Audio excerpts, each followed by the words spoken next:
Անակնկալ նվերներ, փուչիկներ, տոնական տրամադրություն։ Այս ամենը հաղթանակի տոնի առթիվ համանուն զբոսայգում ապահովեցին Հայ բիզնես բանկի ներկայացուցիչները, պատերազմի վետերաններին շրջապատելով ուշադրությամբ ու ջերմությամբ։ Շնորհավորում Հայ բիզնես բանկը ձեզ հաղթանակի օրվա կապակցությամբ հաղթանակ ավանդատեսակ ակցիա կազմակերպել։ Ավանդատեսակը բավական բարձր տոկոսադրույքով է, տարեկան 14.5% տոկոսադրույք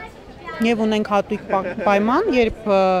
ավանդից ելքագրումներ է թույլատրվում եւ հաճախորդները չեն կորցնում տոկոսադրույքները։ Հաղթական օրվա տոնը նաեւ Հայ բիզնես բանկի նախաձեռնության շնորհիվ է կայանում, վստահ են ակցիայի մասնակիցները։ Ազատամարտիկներին հիմա ամենից շատ ուշադրությունն է հարկավոր։ Հիանալի երիտասարդներ ունենք, այնքան նրբանկատ, այնքան ուշադիր մեծերի նկատմամբ։ Զարմացա, որ այսպիսի կազմակերպչական բան էին արել, երբեք չէր եղել այդպես։ Այս ակցիան ռազմահայրենասիրությունն է, քանի որ այստեղ պատահական մարդիկ չէ, բոլոր աշխատանքի, պատերազմի վետերաններ։ Հայ բիզնես բանկի կազմակերպած շնորհավորական ակցիան շարունակվեց նաև Հանրապետության հրապարակում։ Լուիզա Սուքիասյան, Վահե Եղիազարյան, ժամը լրատվական։